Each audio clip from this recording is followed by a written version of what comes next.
Yo, Joe, should I be like stretching and stuff before workouts or practice? I've seen different places and different reels and TikTok say that stretching is bad before that stuff. Okay. So, yeah, good question. So, the reason that a lot of people say stretching is bad is because they say essentially you're lengthening your muscles and then going to do a bunch of activities, whether it's working out heavy or sprinting or something, where you need your muscles to contract fast, right? But actually, there's no research that actually proves that stretching elongates your muscles. Meaning, essentially, what stretching is you're actually creating some tension in the muscle. So, can you imagine like how an RDL and a hamstring stretch look exactly the same? Uh huh. Right? Like, okay, yes, an RDL or a deadlift is loaded, but still, how can you say one movement strengthens you and the other one stretches you? It's the exact same movement, regardless of weight or not. So what's really happening is when you stretch, you're creating tension in the muscle, and that's the sensation that you feel. There's no research that says that muscle length actually increases. So what's really happening when you stretch, in my opinion, is you might get some stretch out of the actual connective tissue, which is like surrounding the muscle. But really what you're getting is blood flow to the area. So that's what makes it feel loose. So if you think about what is warming up, it's increasing tissue temperature. So increasing your internal body temperature. This feels okay, by the way? Yeah, yeah. Okay. It's actually increasing body temperature. And so technically, if that happens, you are warming up, which is a good thing.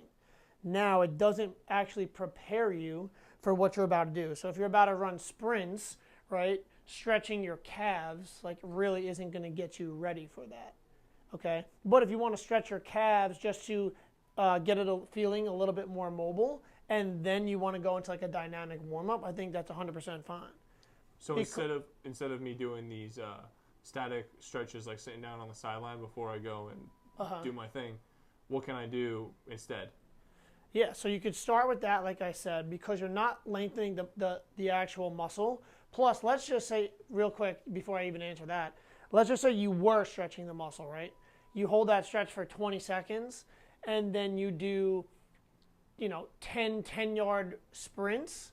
I know those 10-yard sprints are going to shorten your muscle a lot more than that one set of 20-second stretch is going to be. So let's just say it was elongating it, which we're calling a negative thing. It's not even enough stimulus, like the other one is so much more. So it would outweigh it anyway. But back to your question of like, what should I do, you said, right? Yeah.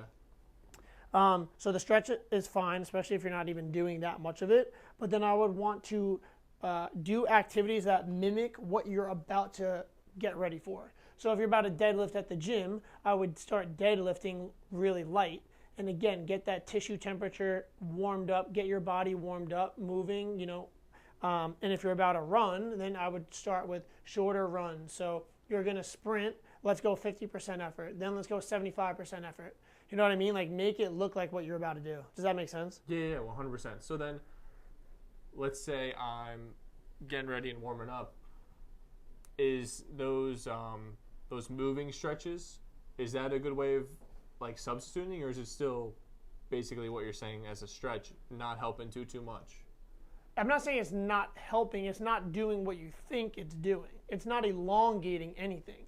Really, the biggest benefit of a static stretch that people don't even realize is the position that they're in, and then typically they're doing like deep breathing while they stretch. That's where the benefit, I think, of stretching really comes in, is putting yourself in a good position and then breathing into it. It's not the actual stretch sensation at all, honestly. Gotcha. So is there any... So I don't need to stretch, technically, before going into it. I could just do my... Correct. There's other ways to warm up, for sure. Honestly, if you're going to say better ways to warm up, I would start with some of those like lower level breathing things that we do that reposition your joints and put you in a better, more like optimal posture. And then from there, I would go into the dynamic warm-up. So again, like you kind of asked, like, moving reverse lunges, lateral lunges, stuff like that.